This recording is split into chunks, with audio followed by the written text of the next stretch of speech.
Polarisation density, देखिए the induced dipole moment developed per unit volume of a dielectric when placed in an electric field is called polarisation density, it is denoted by P। ठीक है, induced dipole moment, तो induced dipole moment का मतलब क्या है, आप ये देखिएगा कि जब हमारे पास एक डाइइलेक्ट्रिक स्लैब रखा हुआ है, तो कोई भी डाइइलेक्ट्रिक है, कोई भी इंसुलेटर है, उसका एक स्लैब है, मतलब एक टुकड़ा पड़ा हुआ है इसके अंदर, तो एक इलेक्ट्रिक फील्ड के अंदर। तो अब होगा क्या कि उसमें ना इस इलेक्ट्रिक फील्ड की वजह से, क्योंकि इलेक्ट्रिक फील्ड का मतलब ये है कि यहाँ पर सारा का सारा पॉजिटिव चार्ज कंसंट्रेटेड होगा, यहाँ सारा का सारा नेगेटिव चार्ज कंसंट्रेटेड होगा, तो अब ये जो डाइइलेक्ट्रिक है इसमें बेचैनी शुरू होगी, इसके जो भी थोड़े बहुत जो भी इसके अंदर जो चार्ज टूट सकते हैं वो टूटेंगे, और पॉजिटिव चार्ज सारा कहाँ जाएगा, नेगेटिव के पास इकट्ठा होगा, नेगेटिव चार्ज सारा का सारा पॉजिटिव के पास इकट्ठा होगा। तो इसका मतलब यहाँ पर भी अंदर एक इलेक्ट्रिक फील्ड डेवलप होगा, और जब हम ये कहेंगे कि इधर नेगेटिव चार्ज है इधर पॉजिटिव चार्ज है, और डाइइलेक्ट्रिक स्लैब ऐसा नहीं होगा कि इतना बड़ा डाइइलेक्ट्रिक स्लैब हो गया मतलब छोटा सा पीस होगा, तो छोटे से पीस का मतलब ये है कि नेगेटिव चार्ज जो है इतना है, पॉजिटिव चार्ज इतना है, negative and positive charge they are separated by small distance, तो क्या बन गया, डाइपोल बन गया एक तरह से। डाइपोल बना तो अंदर डाइपोल मूवमेंट डेवलप होगा, डाइपोल मूवमेंट की डायरेक्शन कहाँ होगी, नेगेटिव से पॉजिटिव की तरफ, कन्वेंशनल डायरेक्शन यही होती है डाइपोल मूवमेंट की। वो डाइपोल मूवमेंट को अगर डिवाइड कर दिया जाए इस डाइइलेक्ट्रिक स्लैब की इस टुकड़े की वॉल्यूम से, तो जो टर्म आती है उसी को पोलराइजेशन डेंसिटी बोल देते हैं। किसी भी ऑब्जेक्ट की मेरा मास जो है उसको मैं अपने ही वॉल्यूम से डिवाइड कर दूँ तो मेरी बॉडी की डेंसिटी आ जाएगी। ठीक है, उसी तरीके से हम अगर क्या करते हैं, हम अगर चार्ज को वॉल्यूम से डिवाइड करते हैं तो उसको क्या बोलते हैं, वॉल्यूम चार्ज डेंसिटी। ठीक, तो डेंसिटी में जहाँ पर भी आप देखेंगे ज़्यादातर केसेस में वॉल्यूम से डिवाइड करा जाता है, तो डाइपोल मूवमेंट को अगर वॉल्यूम से डिवाइड करें तो पोलराइजेशन डेंसिटी बन जाता है, ऐसा है। अब देखिएगा, डाइपोल मूवमेंट को अगर किसके साथ वॉल्यूम से डिवाइड कर दें तो पोलराइजेशन डेंसिटी बन जाता है। ये याद रखना है बस, इसकी कोई डेफिनेशन नहीं पूछी जाएगी आपसे। ठीक है, अब देखिए, suppose a dielectric slab of surface area A and thickness D acquires a surface charge density sigma P। तो सिग्मा P अगर एक सरफेस चार्ज डेंसिटी डेवलप हो जाती है किसी डाइइलेक्ट्रिक स्लैब पर, तो मैंने ये कहा कि इस तरफ सरफेस चार्ज डेंसिटी हो गई माइनस सिग्मा P, इस तरफ सरफेस चार्ज डेंसिटी हो गई प्लस सिग्मा P। तो अगर यहाँ से हमें सिग्मा P निकालना हो तो सिग्मा P क्या होता है, यानी कि सरफेस चार्ज डेंसिटी क्या होता है। अच्छा, ये P पता है क्यों कर रहे हैं, P इस वजह से कर रहे हैं कि ये पोलराइज हो चुका है, पोलराइज हो चुका है। पोलराइज का मतलब क्या हो गया, नेगेटिव इधर इकट्ठा हो गया, पॉजिटिव इधर इकट्ठा हो गया, इसको कहते हैं पोलराइज बना। ठीक है,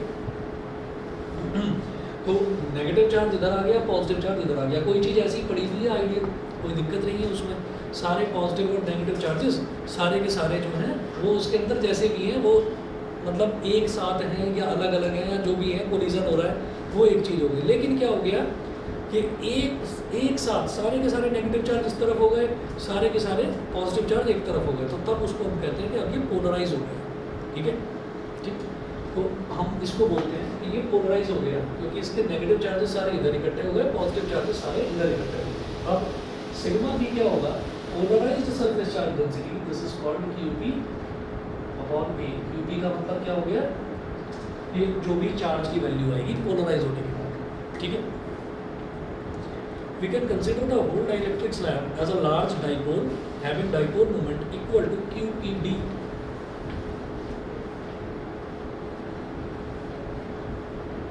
तो डाइपोल मोमेंट जो है QP into D, QP into D क्या हो गया, इसका मतलब क्या है, यहाँ से लेकर और यहाँ तक इसकी जो लेंथ है ये डी तो होगी फिर, समझ गए। डाइपोल मूवमेंट क्या होता है, either charge into distance between them. भाई ये भी QP की वैल्यू है, इधर भी QP होगा, चार्ज नेगेटिव होगा, इधर भी QP होगा, ये पॉजिटिव होगा, तो either charge into distance between them. तो QP इनटू डी क्या हो गया इसका, आपका जो डाइपोल मूवमेंट। अच्छा, अब याद होगा जैसे 10th क्लास में वो चीज़ करी थी ना हमने, रिफ्रैक्टिंग ग्लास स्लैब होता था, रिफ्रैक्शन का एक्सपेरिमेंट करा था, तो उसका भी जब हम डायग्राम बनाते थे ना तो ऐसे बनाते थे, ये रिफ्रैक्टिंग ग्लास स्लैब है, तो देखने में तो रेक्टेंगल ही दिखाई देगा, एक्चुअली होता क्या है कि ऐसा होता है। ठीक है, ये ऐसा होता है, मतलब इसकी थोड़ी सी थिकनेस होती है, अच्छा, अब इसी तरह से ये जो स्लैब बीच में डाइलेक्ट्रिक स्लैब है, इसकी कुछ थिकनेस है। थिकनेस क्या होगी? ये होगी टी। टी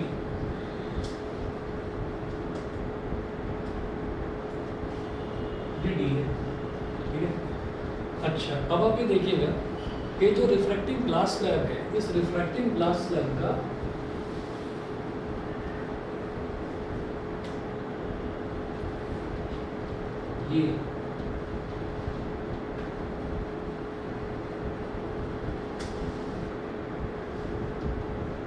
ये एरिया मालूम है, देखिए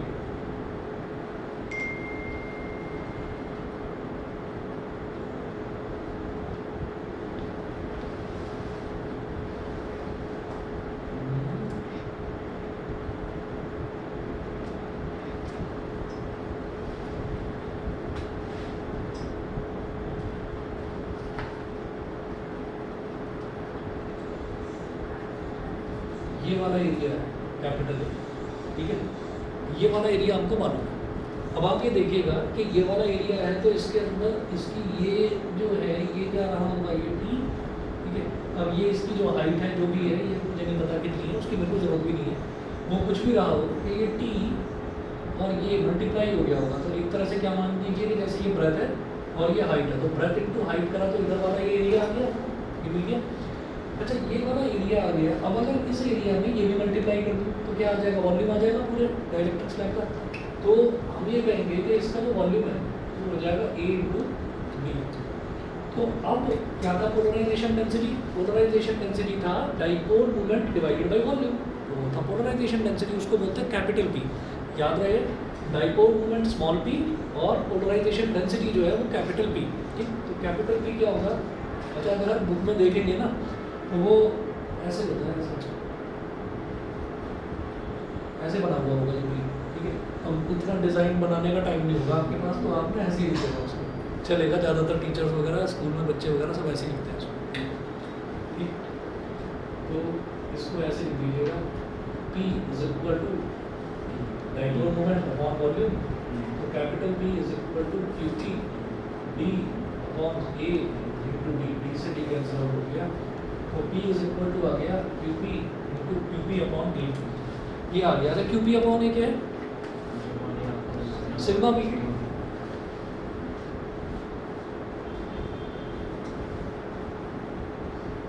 तो हमने एक नया टर्म पढ़ तो लिया पोलराइजेशन डेंसिटी, लेकिन पोलराइजेशन डेंसिटी जो है डाइलेक्ट्रिक स्लैब का, जब भी मैं पोलराइजेशन डेंसिटी निकालूंगा तो वो उसके सरफेस चार्ज डेंसिटी के बराबर होगा, ठीक है। तो capital P is always equal to sigma P, ठीक। पोलराइजेशन डेंसिटी क्या होता है कि अगर हम डाइपोल मोमेंट को वॉल्यूम से डिवाइड कर दें तो पोलराइजेशन डेंसिटी निकल जाती है, P is equal to sigma. एक तो ये चीज़ याद रखनी है, ये चीज़ याद रखनी है। और अब आ जाइए आप आगे, पेज नंबर 43 पर है टॉपिक इलेक्ट्रिक ससेप्टिबिलिटी। नोट्स दूंगा तब दोबारा से कटवा दूंगा, नहीं करना है, सिलेबस में नहीं है, हट गया। उसके बाद पेज नंबर 44 पर है relation between K and Sai. ये जो है ना, ये ऐसे होता है, इसको साई बोल देते हैं, SCI साई, ठीक है। ग्रेटर नोएडा जाएंगे तो ये सारे सिग्नल्स, सारे जो टर्म्स हैं शायद देखने को मिलेंगे। देखा नहीं है वहाँ पर रास्ते में लिखा हुआ आता है कि chi sector, psi sector, alpha sector, beta sector, gamma sector, phi sector, देखा है ना। तो जितने भी सेक्टर्स थे, नोएडा के तो इतने सेक्टर हो गए हैं कि पता नहीं 190 तक पहुँच गए हैं, इतने सारे सेक्टर्स हो गए हैं। दूर दूर के जो गांव हैं वो भी सेक्टर्स में डेवलप होते जा रहे हैं। और ग्रेटर नोएडा उन्होंने ऐसे ही बनाया है, अल्फा सेक्टर, पाई सेक्टर, पाई भी है, उसका सिंबल भी बना हुआ है वहाँ पर, मतलब पूरा मैथ्स वही पढ़ा देंगे वो सड़कों पर ही। हाँ, ग्रीक अल्फ़ाबेट्स। तो ये भी हमको नहीं करना, relation between K and Sai ये भी नहीं करना। फिर अगला इसी में नीचे डाइलेक्ट्रिक स्ट्रेंथ है, डाइलेक्ट्रिक स्ट्रेंथ भी करना कुछ नहीं है। बता देता हूँ डाइलेक्ट्रिक स्ट्रेंथ कितनी है। होता क्या है, when a dielectric is placed in a very high electric field, the outer electrons may get detached from their parent atoms. The dielectric then behaves like a conductor. This phenomena is called dielectric breakdown. The maximum electric field that can exist in a dielectric without causing the breakdown of its insulating property is called its dielectric strength. तो dielectric strength ये होती है कि हम ना क्या कर रहे हैं कि इलेक्ट्रिक फील्ड लगा रहे हैं इसमें। अभी इलेक्ट्रिक फील्ड कैसे करके हम ना चार्जेस इंड्यूस कर रहे हैं, इधर भी या इधर भी, कैसे भी करके वोल्टेज बढ़ा रहे हैं इसको, बढ़ाते जा रहे हैं। वोल्टेज बढ़ाएंगे इलेक्ट्रिक फील्ड भी बढ़ेगा, डायरेक्टली प्रोपोर्शनल है। हम वोल्टेज बढ़ाते जा रहे हैं, स्टेबलाइजर है कोई वोल्टेज स्टेबलाइजर, और धीरे धीरे धीरे धीरे नॉब से बढ़ाते जा रहे हैं, बढ़ाते जा रहे हैं। धीरे धीरे हुआ क्या कि एक लिमिट के बाद हमने देखा कि इसमें तो डाइलेक्ट्रिक ब्रेकडाउन हो गया, मतलब इसके जो इलेक्ट्रॉन्स हैं वो टूट टूट कर बाहर जाने लगे, बाहर जाने लगे। वो बाहर जाना कैसा दिखाई देगा, ये जो डाइलेक्ट्रिक स्लैब है, इस डाइलेक्ट्रिक स्लैब के इधर और इधर दोनों तरफ ना सिंटिलेशन हो जाएगा। सिंटिलेशन मतलब चिंगारियाँ उठने लगेगी, लाइटनिंग से दिखाई देने लगेगी, फिर एकदम से नॉब बंद कर देंगे, भाई फूक जाएगा ये, ठीक है। तो वो ये है कि आपने वोल्टेज इस हद तक बढ़ा दी, ये जो डाइलेक्ट्रिक है इसके इतने electrons, positive charges negative charges इतने टूट गए कि वो टूट टूट कर अब वो फ्री इलेक्ट्रॉन्स में कन्वर्ट हो गए। फ्री इलेक्ट्रॉन्स हो गया तो फिर वो कैसे बिहेव करेगा, मेटल कंडक्टर की तरह, ठीक है। उसी तरीके से होगा जिस तरीके से बिजली गिरती है, जिस तरह से बिजली गिरती है, बिल्कुल वही कंसेप्ट है। क्योंकि उसमें मतलब बिलियंस ट्रिलियंस पता नहीं कितनी बड़ी वैल्यू की वोल्टेज एक साथ गिरती है और कोशिश करी जा रही है उसको स्टोर करने की, आज तक तो हुई थी। सर एक आउट ऑफ द टॉपिक से बात पूछ सकता हूँ? हाँ बताओ। सर जो बादलों में चार्ज डेवलप होता है वो किसी भी रीज़न से होता होगा, बट सर ये नेगेटिव चार्ज भारी होता है इसीलिए नीचे आता है, या फिर अर्थ उसे एब्जॉर्ब करना चाहती है इसीलिए? वो हाँ बहुत बढ़िया सवाल है, बहुत ही ज़बरदस्त सवाल है। देखिए है क्या कि जो ग्राउंड है ना, जो अर्थ है, अर्थ पर जो पोटेंशियल होता है वो ज़ीरो होता है, ठीक है। तो ज़ीरो पोटेंशियल सबसे कम पोटेंशियल हो गया, नेगेटिव नाम का कोई पोटेंशियल होता ही नहीं है, ठीक है। अगर हम नेगेटिव टर्मिनल नहीं लिख रहे हैं तो इसका मतलब उसका पोटेंशियल कम है। वहाँ पोटेंशियल ज़्यादा है तो ज़्यादा से कम की तरफ ही जाएगा, वो डिफ्यूज़न है सीधा सीधा। और सर सिर्फ नेगेटिव चार्ज ही मूव कर सकते हैं? सिर्फ नेगेटिव मूव करेगा, पॉजिटिव मूव करेगा तो प्रलय आ जाएगी, प्रलय आ जाएगी, वो न्यूक्लियर फिजन, ठीक है। क्योंकि वो प्रोटॉन के अंदर से निकलेगा और कहाँ से निकलेगा। और अभी भी सवाल अभी भी ये मन में आ रहा होगा, अच्छा ये तो बेवकूफ़ बनाने वाली बात है, ये कौन सा पॉजिटिव चार्ज है, नहीं सर, ये कहाँ से निकला। वो इलेक्ट्रॉन्स चले जाते तो प्रोटॉन्स बचते हैं। बहुत अच्छी बात है, प्रोटॉन्स नहीं, कुछ और शब्द है, बता दो मज़ा आ जाएगा। कुछ और शब्द बोलते पॉजिटिव हैं, चार्ज बचते हैं। चलो कोई नहीं। इसको पता है क्या, जब इलेक्ट्रॉन मूव कर जाता है तो ये कहते हैं कि वहाँ पर ना वो हाँ वो वहाँ पर एक वैकेंट स्पेस छोड़ जाता है और वो पॉजिटिव चार्ज की तरह बिहेव करता है। सब कुछ पूरी कहानी पढ़ने के बाद, पूरा फिजिक्स करने के बाद चैप्टर नंबर 14 में ये चीज़ बताई जाएगी कि एक्चुअल में ये प्रोटॉन नहीं है और ये फिजिकली एग्जिस्ट नहीं करता। वहाँ पर एक एम्प्टी स्पेस बन जाता है, इलेक्ट्रॉन जब छोड़कर जाता है किसी भी जगह को, वो एम्प्टी स्पेस बनता है, वो एम्प्टी स्पेस कहलाता है होल। और वो जो है वो पॉजिटिव चार्ज वाली ही सारी प्रॉपर्टीज़ होती हैं उसकी। सर ऐसा नहीं हो सकता कि न्यूक्लियस में पॉजिटिव चार्जेस होते हैं इसीलिए ये होता होगा? ऐसा नहीं है, इलेक्ट्रॉन उसे न्यूट्रल रखते हैं, इलेक्ट्रॉन वहाँ से हट गया तो पॉजिटिव बचेगा। अरे एक हॉपिंग थ्योरी भी है, बताऊंगा आराम से बताऊंगा, क्योंकि सर इसको ना ये तो सर ऑब्वियस सी बात लग रही है। नहीं मैं बताऊंगा। असल में होता ये है कि जो इलेक्ट्रॉन्स है ना, इलेक्ट्रॉन्स का जैसे हमको लगता है कि ये सीधे जा रहे हैं, चुपचाप यहाँ से निकल के जा रहे हैं, जाते नहीं, ये सीधे नहीं जाते, कूद के जाते हैं, जंप मार के जाते हैं मेंढक की तरह, हॉपिंग। वो हॉपिंग थ्योरी में होता क्या है कि पहले वो यहाँ से कूदा, वो यहाँ से कूदा तो नेगेटिव इलेक्ट्रॉन यहाँ पर आ गया, तो मतलब नेगेटिव चार्ज इधर आ गया, तो इधर जो है आप मतलब सुनते भी होंगे क्योंकि ये रिकॉर्ड भी हो रहा है ना, तो मैं उस चीज़ में ये ध्यान रखता हूँ कि कई बार मुझसे बोलते बोलते प्रोटॉन निकल जाता है और फिर मैं वापस अपने आप को करेक्ट करके पॉजिटिव चार्ज बोलता हूँ उसको। वो इसीलिए बोलता हूँ कि इसको मैं प्रोटॉन नहीं बोल सकता, ये पॉजिटिव चार्जेस हैं। वो कूद के इधर पहुँचा तो यहाँ होल छोड़ गया, वो कूद के इधर पहुँचा तो यहाँ पर भी होल छोड़ गया, फिर वो होल इसके पास चले जाते हैं। क्यों? क्या पॉजिटिव को अट्रैक्ट कर रहा है? नहीं, ये नेगेटिव इतना स्ट्रॉन्ग है कि सारे पॉजिटिव्स को एक जगह खींच के रखा है, ठीक है। तो उस पर आऊँगा मैं आराम से, अभी छोड़ दो उसको, क्योंकि वो चैप्टर ही अलग है, सेमीकंडक्टर डिवाइसेस वाला। खैर हमने ये देखा कि अगर इतना ज़्यादा इलेक्ट्रिक फील्ड दे दिया जाए कि इसके इलेक्ट्रॉन्स जो हैं और जो पॉजिटिव चार्जेस हैं वो बाहर निकलने लगे, फ्रीली मूव करने लगे, तो फिर ये कंडक्टर की तरह बिहेव करने लगेगा। हमें कंडक्टर की तरह बिहेव नहीं करवाना, ठीक है। हमें कंडक्टर की तरह बिहेव नहीं करवाना, क्योंकि अब हम कैपेसिटर में चार्ज स्टोर करना सीख रहे हैं। तो हमें नहीं बिहेव करवाना तो हम वापस से उसका इलेक्ट्रिक फील्ड कम कर देंगे कि नहीं भाई रुक जा, मुझे डाइलेक्ट्रिक ही बने रहना है, क्योंकि मुझे तेरे अंदर ना चार्ज स्टोर करवाना है, कंडक्शन मत कर। कंडक्टर बन गया तो वो कंडक्ट करना शुरू कर देगा, फिर हमारे काम का नहीं है। चलिए जी, तो अब जरा देखते हैं जो मेन टॉपिक है, capacitance of a parallel plate capacitor with a dielectric slab, ठीक, और विद अ कंडक्टिंग स्लैब हम करेंगे, है ना। देखिए 2 टॉपिक्स मैं करवा रहा हूँ आपको, सिलेबस में सिर्फ यही लिखा हुआ है डाइलेक्ट्रिक स्लैब वाला, लेकिन वो उसी का सब पार्ट है, कर लेना उसको, ठीक है। देखिएगा, capacitance of a parallel plate capacitor with a dielectric slab.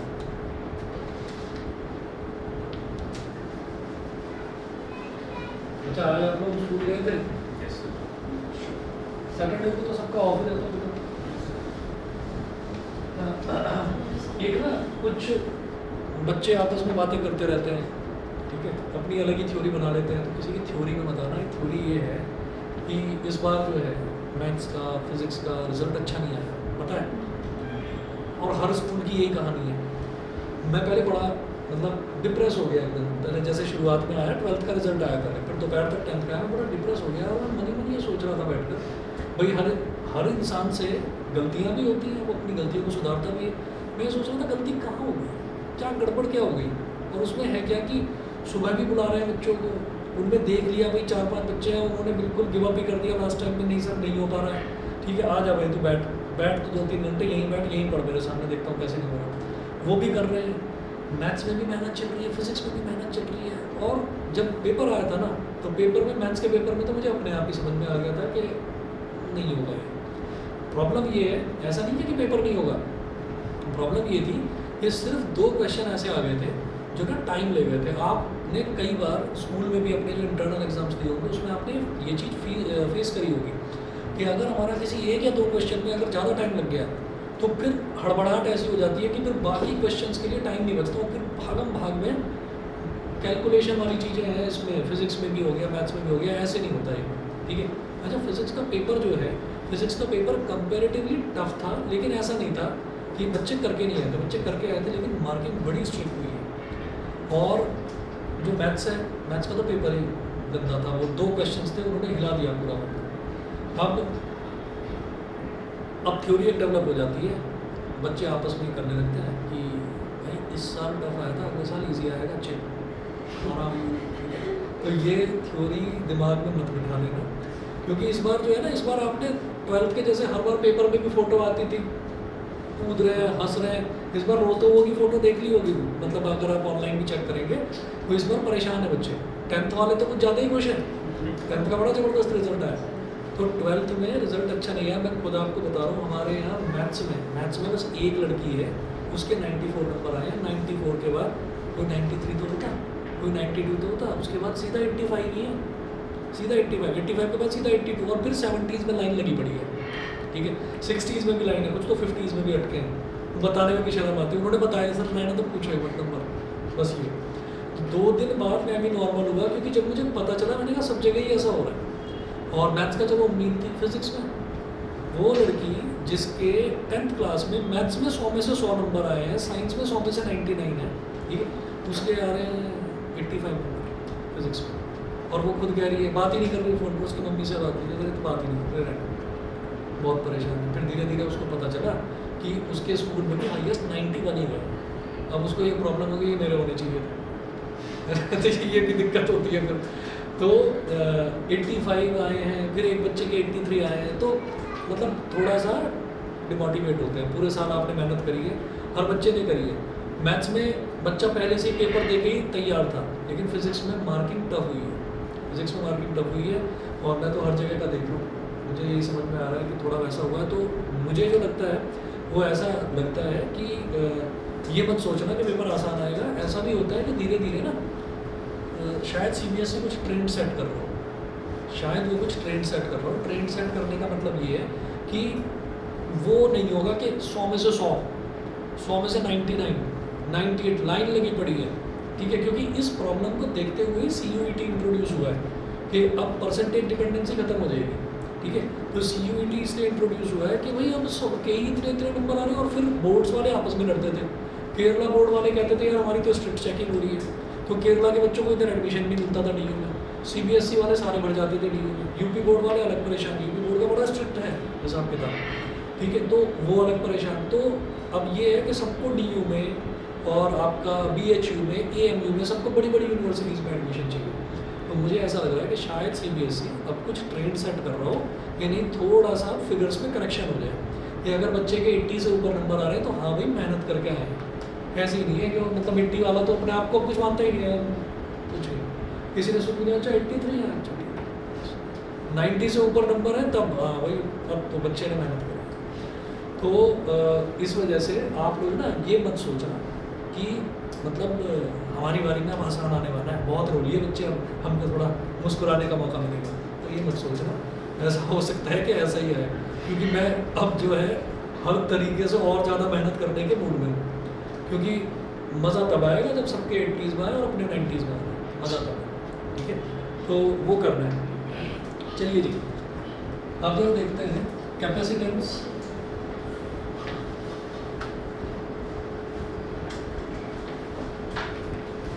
of a parallel plate capacitor with a dielectric slab.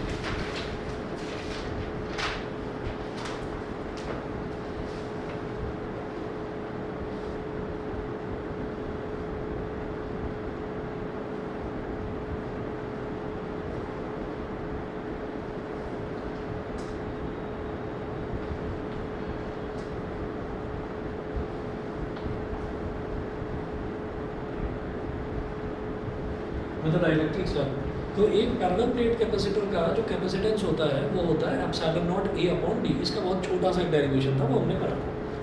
तो फर्स्ट जो इक्वेशन है वो यही है, the capacitance of a parallel plate capacitor of plate area capital A end plate separation small D with vacuum between its plates. के मतलब बीच में कुछ भी नहीं रखा है, बीच में वैक्यूम है, तो वो सी नॉट बोल दिया उसको, वो हो गया epsilon naught A upon small D, equation number 1। उसके बाद है suppose initially the charges on the capacitor plates are plus minus Q, then the uniform electric field set up between the capacitor plates is. अच्छा, जो plane sheet जो होती है, plane sheet में जब इलेक्ट्रिक फील्ड डेवलप होता है तो उस इलेक्ट्रिक फील्ड का भी एक डेरिवेशन बनेगा, वो है E is equal to E naught is equal to sigma upon epsilon naught. ठीक है, ये दो तरीके से करा था, एक हमने करा था गॉस लॉ लगाकर इसको, और एक डायरेक्ट मेथड कूलम्स लॉ से करा था, फर्स्ट चैप्टर का है। तो सिग्मा अपॉन एप्सिलॉन नॉट। उसके बाद ये जो सिग्मा है, इस सिग्मा को आप लिख दीजिए Q अपॉन ए। सिग्मा की जगह क्या आ जाएगा, Q अपॉन ए, अपॉन एप्सिलॉन नॉट। ठीक है, मन में आ रहा होगा कि क्यू पी क्यों नहीं लिखा, क्योंकि अभी पोलराइज नहीं हुआ है कुछ भी, अभी बीच में डाइलेक्ट्रिक नहीं डाला है, अभी बीच में सीधा खाली स्पेस है, तो इसलिए इन दोनों को हमने बोल दिया इक्वेशन नंबर 1 और इक्वेशन नंबर 2। ठीक है, ये हमारी दो इक्वेशन है। उसके बाद क्या करेंगे, उसके बाद हमें प्लेट लगाएंगे। ये डायग्राम से थोड़ा सा समझ में आ जाएगा। एक प्लेट ऐसे है, मतलब ये जो कैपेसिटर अभी तक इस तरीके से रखा हुआ था, अब इस कैपेसिटर को मैं ऐसे रखूँ। ठीक है, वर्टिकली नहीं रखा, हॉरिजॉन्टली रखा। तो पॉजिटिव और नेगेटिव, यहाँ पॉजिटिव है और यहाँ पर है नेगेटिव, पॉजिटिव और नेगेटिव। तो प्लस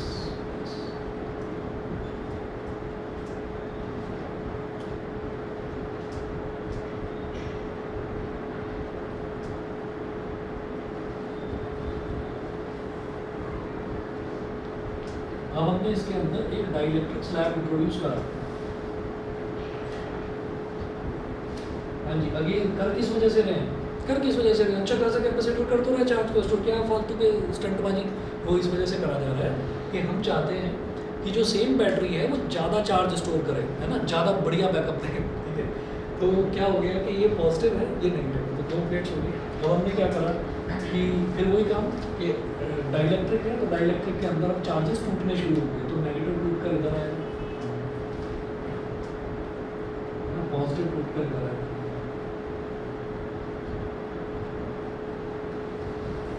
फिर देखिएगा यहाँ पर इतने एरिया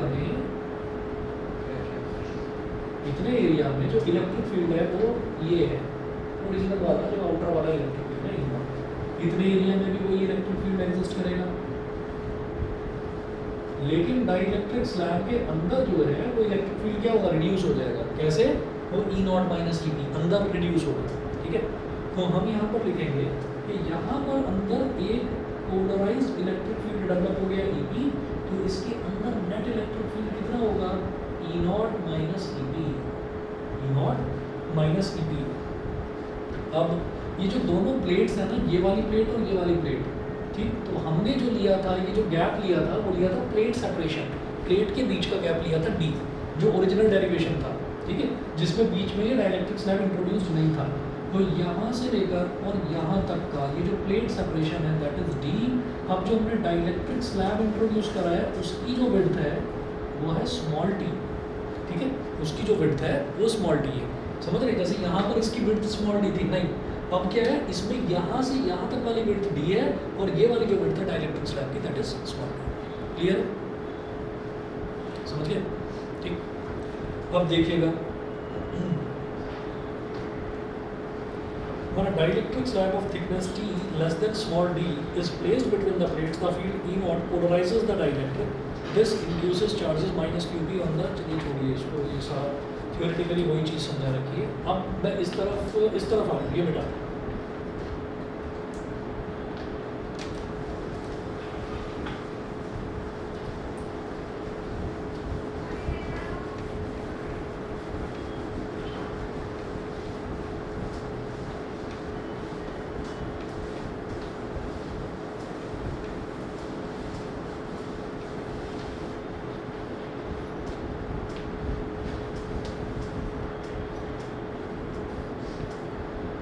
अब जब देखिएगा कि अब मैं ये कहता हूँ कि इसके अंदर एक इंड्यूस्ड फील्ड डेवलप हो गया, पोलराइज्ड फील्ड डेवलप हो गया, वो ईपी कैसे निकलेगा,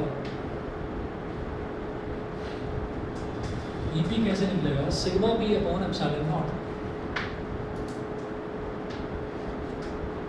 sigma B upon epsilon naught, सीधी सी बात है भाई, जब ई नॉट था तो सिग्मा अपॉन एप्सिलॉन नॉट, अब ईपी जो होगा वो क्या होगा, sigma B upon epsilon naught, अंदर वाला बस ईपी निकाल रहा हूँ मैं, sigma P upon epsilon naught, इसको आप capital P upon epsilon naught भी बोल सकते हैं क्योंकि सिग्मा पी और कैपिटल पी इक्वल होता है, वो हम यहाँ पर देख चुके हैं, ठीक है, तो ऐसे लिखा जा सकता है। उसके बाद देखिएगा इसको बोल दिया हमने इक्वेशन नंबर 1 2 3, इसको 3 बोल दिया। उसके बाद क्या करना है, उसके बाद हम ये कहते हैं कि अब जरा ई निकालते हैं, E is equal to E naught minus E P, E naught minus E P, ठीक है। अब एक काम करते हैं, जैसे कि E is equal to E naught minus E P है, तो हम ये जानते हैं, यहाँ पर लिखिए since original field upon reduced field, तो E naught upon E naught minus E P is equal to dielectric constant K, ये होता है। तो E naught minus E P को इधर ले आओ, के को इधर ले आओ, तो ये क्या हो जाएगा, E naught minus E P को इधर ले आओ, के को इधर ले जाओ, तो क्या हो जाएगा ई नॉट अपॉन के, ये बता दीजिए समझ गया कि नहीं। तो ई की जगह ई नॉट अपॉन के लिखा जा सकता है। फिर इक्वेशन 4 बोल दीजिए इसको, ठीक है। फंडा ये है कि हम क्या निकालेंगे, पोटेंशियल निकालेंगे, ठीक है। पोटेंशियल निकालने के बाद Q is equal to C V वाला फॉर्मूला है, तो यहाँ से C की वैल्यू किस तरह से निकालेंगे, Q अपॉन V करके, ठीक। तो पहले पोटेंशियल निकालते हैं। पोटेंशियल क्या होगा, अब मैं ये लिखूंगा कि potential difference between the plates is, अब समझिएगा, potential difference between the plates is, plates के बीच का पोटेंशियल डिफरेंस निकालना है। शुरुआत से देख लीजिए, सबसे पहले क्या करा है, पैरेलल प्लेट कैपेसिटर का ये कैपेसिटेंस होता है, ठीक है, जब बीच में डाइलेक्ट्रिक स्लैब नहीं है, C naught is equal to epsilon naught A upon D, बीच में डाइलेक्ट्रिक स्लैब नहीं है तो इलेक्ट्रिक फील्ड क्या होता है, सिग्मा अपॉन एप्सिलॉन नॉट, ठीक है।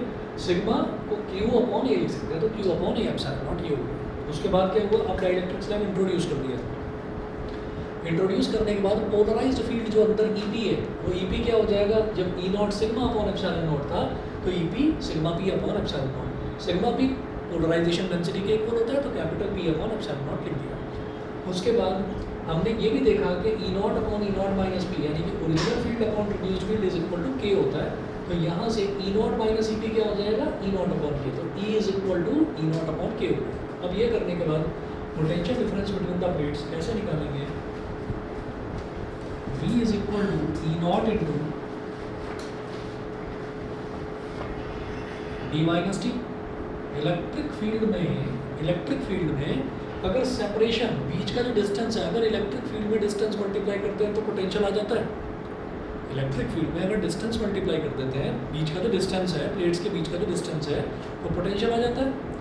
अरे भूल गए क्या, E is equal to minus D V by D R था, तो ये डी आर क्या था, पॉजिटिव और नेगेटिव जो चार्जेस होते हैं उनके बीच का डिस्टेंस, अगर इसमें ये मल्टीप्लाई कर दिया, इलेक्ट्रिक फील्ड में डिस्टेंस मल्टीप्लाई कर दिया तो पोटेंशियल आ जाएगा। समझना, देखो ई नॉट कहाँ एग्जिस्ट कर रहा है, इतनी लेंथ में और इतनी लेंथ में, ये लेंथ कितनी है, टोटल डी में से टी को सब्ट्रैक्ट कर दो तो ये और ये इन दोनों का सम आ जाएगा। ठीक है, तो जो ई नॉट है वो कितने में एक्ट कर रहा है, वो इतनी लेंथ में एक्ट कर रहा है और इतनी लेंथ में एक्ट कर रहा है, तो ये लेंथ कितनी बचेगी, डी में से बस बीच का ये टी गायब कर दीजिए तो बाकी में ई नॉट एक्ट कर रहा है, that's why E naught into D minus T, ये करा प्लस। अब ई कहाँ पर एग्जिस्ट कर रहा है, सिर्फ डाइलेक्ट्रिक स्लैब के बीच में, तो ये कितनी लेंथ में एग्जिस्ट कर रहा है, टी लेंथ में, तो ई इंटू टी कर देंगे बस, ये हो गया ई इंटू टी। समझ गए? ठीक। अच्छा, ये चीज़ ना मैंने इसमें लिख भी रखी है ऊपर 2 लाइन में कि between the capacitor plates the field is E and it exist over distance T between the capacitor plates, यहाँ पर इसमें टी है, field E not exist over the remaining distance D minus T, तो field E not जो है, ये ई not वाला field, ये रिमेनिंग डिस्टेंस इतना और इतने में एक्ट, ये हो गया। हाँ जी, अब आप क्या करें, अब आपको ये समझ में आ जाएगा ई को ई नॉट की टर्म्स में क्यों लिखा था। V इज इक्वल टू, यहाँ तो E naught into D minus T है ही, और ये जो ई है इसको आप लिख दो ई नॉट अपॉन के, ई नॉट अपॉन के और इंटू डी, ये है। अब क्या करिए, अब यहाँ से ई नॉट ले लीजिए common,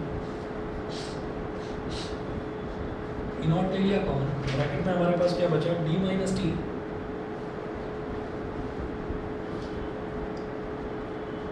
D minus T plus T upon के, ये हो गया।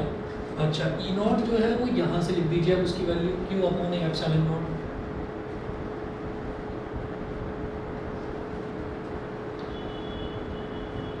D minus T plus T upon के।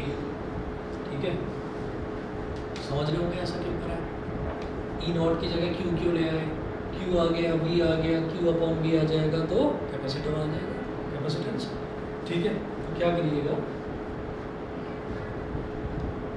ये इसको इधर ले आओ, ये हो जाएगा एप्सिलॉन नॉट, अगर इसको इधर मल्टीप्लाई करेंगे एप्सिलॉन नॉट, और ये जो ए है ये न्यूमरेटर में है तो ये इधर आकर डिनोमिनेटर में आ जाएगा एप्सिलॉन नॉट अपॉन ए। ठीक है,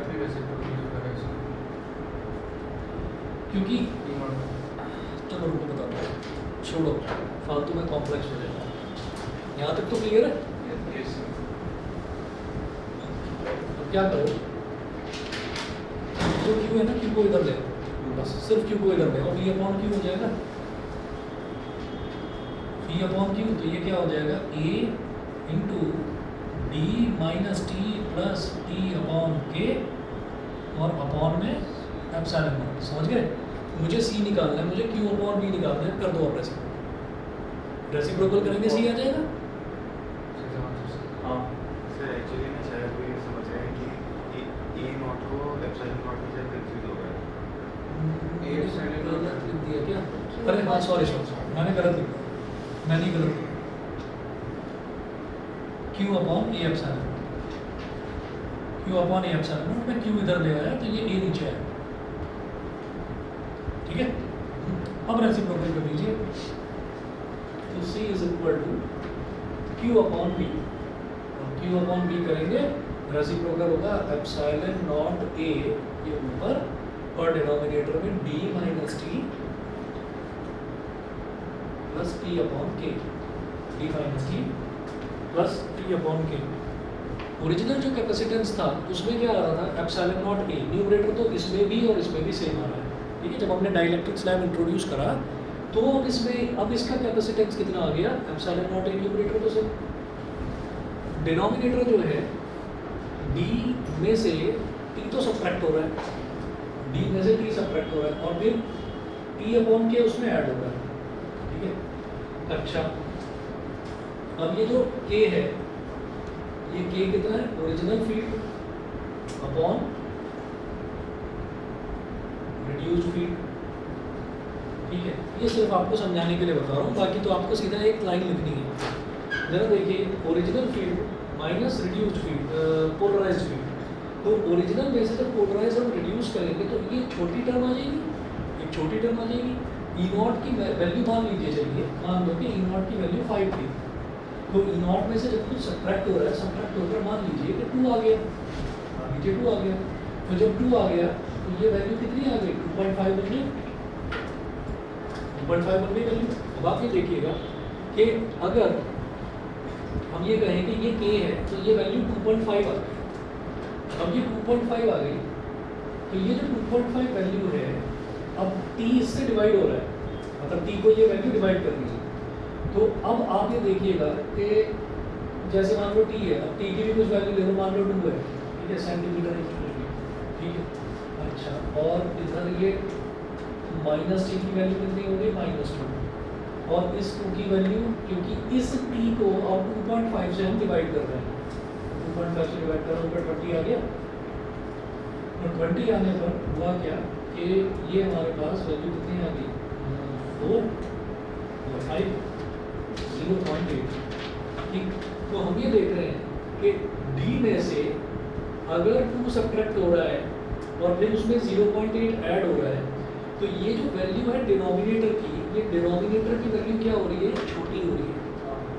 समझ गए कि नहीं, ये समझे भाई, इसमें सिर्फ 0.8 तो ऐड हो रहा है, सिर्फ 0.8 ही तो ऐड हो रहा है, ठीक है, और सब्ट्रैक्ट क्या हो रहा है, -2, तो इसका मतलब सब्ट्रैक्शन वाला जो फैक्टर है वो ज़्यादा है, और जब सब्ट्रैक्शन वाला फैक्टर ज़्यादा है तो डिनोमिनेटर क्या हो रहा है, रिड्यूस हो रहा है, छोटा हो रहा है। जब डिनोमिनेटर रिड्यूस हो रहा है तो ओवरऑल फ्रैक्शन क्या होगा, बढ़ेगा, क्योंकि न्यूमरेटर सेम है, क्योंकि न्यूमरेटर सेम है। तो आप ये देखें कि d में से आप ये इसको मत मानिएगा t/k बहुत छोटी वैल्यू आ रही है, देखो 0.8 आ रही है वैल्यू, तो d में 0.8 तो ऐड हो रहा है, लेकिन सब्ट्रैक्ट क्या हो रहा है, -2। तो इसका मतलब क्या हुआ कि जो हमारा डिनोमिनेटर है वो घट रहा है। जब डिनोमिनेटर घट रहा है तो ओवरऑल फ्रैक्शन बढ़ रहा है, यानी कि कैपेसिटर बढ़ गया, कैपेसिटी उसकी बढ़ गई, कैपेसिटर की चार्ज होल्ड करने की कैपेसिटी बढ़ गई, ठीक है। वो नेक्स्ट स्लाइड में लिखा हुआ है, पेज नंबर 47 पर आ जाऊँगा, पेज नंबर 47 पर ये है, if the dielectric fills the entire space between the slab, between the plates, then T is equal to D, and we get अगर वो पूरा का पूरा स्पेस भर दे बीच का, तो एप्सिलॉन नॉट A अपॉन, अब समझिएगा कि अगर पूरा स्पेस इसने डाइलेक्ट्रिक में भर दिया तो जो स्मॉल t है ये d के इक्वल हो गया, स्मॉल t d के इक्वल हो गया, तो डिनोमिनेटर में क्या आएगा, d - d plus d upon k, ठीक है, d से d कट गया, ये k ऊपर आ जाएगा, c is equal to k epsilon naught a upon d, ठीक है। और इसको क्या बोलेंगे हम, ये बता रहा हूँ नीचे से,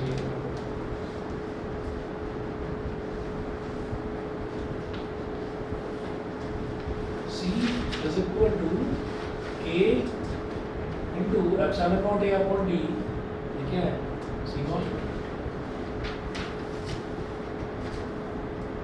तो डाइलेक्ट्रिक कांस्टेंट जिसको रिलेटिव परमिटिविटी बोलते हैं, जिसको रिलेटिव परमिटिविटी बोलते हैं, वो जैसे एप्सिलॉन अपॉन एप्सिलॉन नॉट किया जाता था, ऐसे c अपॉन c नॉट करके भी निकाला जा सकता है, ठीक है। तो k is equal to c upon c naught, ठीक है जी, ये हुआ, बस इतना डेरिवेशन है, करना आपको यहाँ तक है। ये स्पेशल केस है, ये स्पेशल केस है कि अगर डाइलेक्ट्रिक पूरा ही उसको भर दे तो सी नॉट ओरिजिनल कैपेसिटेंस, जब बीच में कुछ भी नहीं था, सिर्फ हवा थी, वैक्यूम था। तो इस टॉपिक के साथ देखिए चैप्टर तो हो गया ये खत्म। इसके बाद एक कंडक्टिंग स्लैब वाला और है, कंडक्टिंग स्लैब वाला और है, हम हैं पेज नंबर 47 पर, ठीक है। अब जरा समझ लीजिए इसमें क्या है, इसको बस इसी में थोड़ा सा चेंज करके बताते हैं और कुछ नहीं करना, इसका ही एक स्पेशल केस समझिए। आप पेज नंबर 47 पर देखें कि पहली इक्वेशन यहाँ पर भी वही है, c naught is equal to epsilon naught a upon d। फिर शुरुआत में कैपेसिटेंस की जो प्लेट्स हैं उसके बीच में सिर्फ वैक्यूम है, कोई स्लैब वगैरह नहीं डाला है, ठीक है। अच्छा, इससे एक चीज़ ये समझ में आ गई होगी कि कैपेसिटेंस जो है उसमें हमें बीच में अगर हम डाइलेक्ट्रिक स्लैब डालते हैं तो उससे बेनिफिट होता है, ठीक है। तो डाइलेक्ट्रिक स्लैब है ये तो, ठीक, तो ये तो हमने इस वजह से समझ लिया कि चलिए हमने डाइलेक्ट्रिक स्लैब डाल दिया। अगर हम डाइलेक्ट्रिक लिक्विड भी डालते हैं ना, जैसे नॉर्मली जो बैटरीज होती है, जो कार में डलने वाली बैटरी होती है, उसमें एसिड डाला जाता है, तो वो जो एसिड है वो भी डाइलेक्ट्रिक है, वो भी डाइलेक्ट्रिक है। तो इनपुट डाला जाता है वो इसीलिए डाला जाता है ताकि उसकी कैपेसिटी बढ़े, चार्ज होल्ड करने की कैपेसिटी बढ़े, इसलिए डाला जाता है। चलिए, तो पहला वही है same, C naught is equal to epsilon naught A upon D, equation 1, page number 47। Sir ऐसे तो आयंस में नहीं हो जाएगा। हाँ, आंसर टेबल सर वो फायदा करेगा। पोलराइज होगा ना तभी तो। अगर मान लीजिए, अच्छा, और उसको ना कूल डाउन करने सर, के लिए तो फिर वो होने लगेगा, इलेक्ट्रोप्लेटिंग होने लगेगी सर। क्या होने लगेगी? इलेक्ट्रोप्लेट मतलब सर मेटल। अच्छा अच्छा अच्छा, नहीं नहीं नहीं, इलेक्ट्रोलिसिस कह रहा हूँ शायद। हाँ सर, तो फिर उससे इलेक्ट्रोलिसिस से इलेक्ट्रोप्लेटिंग हो जाती है। समझ रहा हूँ। वो क्या है कि जैसे हमने उसके बीच में इंसर्ट कर दिया, मतलब हमें जब भी एसिड डालना पड़ेगा ना, हम उसके अंदर एसिड डालेंगे, एसिड डाल दिया, इधर ग्लास की और इधर ग्लास की प्लेट है बैटरी के अंदर, वो कैपेसिटर है, चार्ज वो स्टोर कर लेगा, वैसे भी कर लेगा चार्ज स्टोर। लेकिन हमने क्या करा, हमने बीच में एसिड डाल दिया। एसिड डालने से होगा क्या, एसिड डालने से कुछ एक्स्ट्रा आयंस जनरेट हो जाएंगे बीच वाले एरिया में। अब वो जब एक्स्ट्रा आयंस जनरेट होंगे तो पोलराइज्ड फील्ड डेवलप होगा, ठीक है। तो अगर मान लीजिए मैं मेटल की प्लेट लगा दूँ, अगर मैं मेटल की प्लेट लगाऊँ तो मेटल की प्लेट में तो इलेक्ट्रोप्लेटिंग हो जाएगी, लेकिन वहाँ पर लगाई ही ग्लास की प्लेट्स आती है। ग्लास की प्लेट्स ग्रेफाइट कोटिंग भी करी जाती है उसमें, वो डिपेंड करता है कि भाई आप कितना अच्छी, मतलब एक्चुअली ग्लास नहीं कहना चाहिए मेरे को, लेड होता है। लेड क्या होता है? मेटल होता है सर, लेड होता क्या है? देखा तो होगा सेमीकंडक्टर है क्या? अरे लेड होता क्या है रियल लाइफ में, देखा है कि नहीं? लेड पेंसिल सर, वो तो ग्रेफाइट होती है। वो तो ग्रेफाइट होती है। अभी बताओ आगे, लेड क्या है? लेड क्या होता है? सर लेड मेटल होता है। रोज देख, मेटल तो है मान लिया, लेकिन आप सब लोग उसको रोज देखते हो लेड को। ये शीशा है ना, शीशा चेहरा जिसमें देखते हैं, अच्छा, वो लेड है। वो लेड है, ठीक है। तो अब आप अच्छा, ये बनाया भी जाता है, ये सस्ता नहीं होता, ये सस्ता नहीं होता। आपको मार्केट में 10 रुपये का भी शीशा मिल जाएगा, छोटा सा शेविंग करते हैं जिसको देखकर, ठीक है। तो वो कैसे होता है, वो जैसे नॉर्मल जो ग्लास है ना, अच्छा, ग्लास के पीछे पेंट वेंट कर देते हैं, तो वो तो ग्लास है, वो तो ग्लास है। तो सस्ती बैटरीज में वो ग्लास वाला ही लेड बनाकर डाल देते हैं, वो आर्टिफिशियल लेड होता है। ओरिजिनल लेड जो है, ओरिजिनल एक्साइड की बैटरी लेकिन महंगी आती है हमेशा, लोकल बैटरी आधे दाम में मिल जाएंगी आपको। ये तो सर बहुत तो अच्छा लगा। ये क्या चीज़? सर मैं हमेशा से सोचता था ये शीशे के पीछे क्या लगा होता है, मुझे लगता तो पॉलिश है नॉर्मल। वो पॉलिश ही होती है एक्चुअली, लेड होता है वो मैं बता रहा हूँ। अगर आपके पास ओरिजिनल शीशा है, ओरिजिनल शीशा हमेशा महंगा आएगा, ठीक है। ये सैंड गोबेन वगैरह के आते हैं मिरर जो है, कभी 20 साल 30 साल 40 साल हो जाए, कभी उस पर ना डॉट डॉट डॉट डॉट धब्बे आने लगते हैं शीशे पर, जब वो पुराना हो जाता है। खास तौर पर जो वॉशरूम में शीशा लगा रहता है उसमें, तो वो समझ लीजिए सस्ता वाला है। और ज़्यादातर सब सस्ता ही लगवाते हैं, सब सस्ता ही लगवाते हैं, और फ़ायदा भी नहीं है। आप इतना बाथरूम में अपना मुंह धोना है, तुमने शीशा देखना लगा रहे हो उसमें इतना महंगा शीशा, तो उसकी ज़रूरत नहीं है उसकी। तो लगा रहा 500 600 700 तक का जो शीशा आ रहा है, ठीक है, बदल दो 4-5 साल 10 साल बाद उसको, तो वो कॉस्टिंग के हिसाब से देखा जाता है।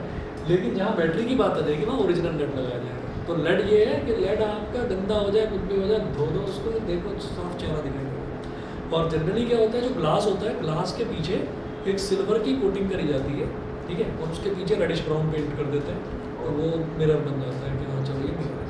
वो विनेगर और आर्टिफिशियल विनेगर वाला अंतर है बस, ठीक है। तो सुनिएगा, अब हमने कहा कि वी नॉट क्या हो जाएगा, ई नॉट डी।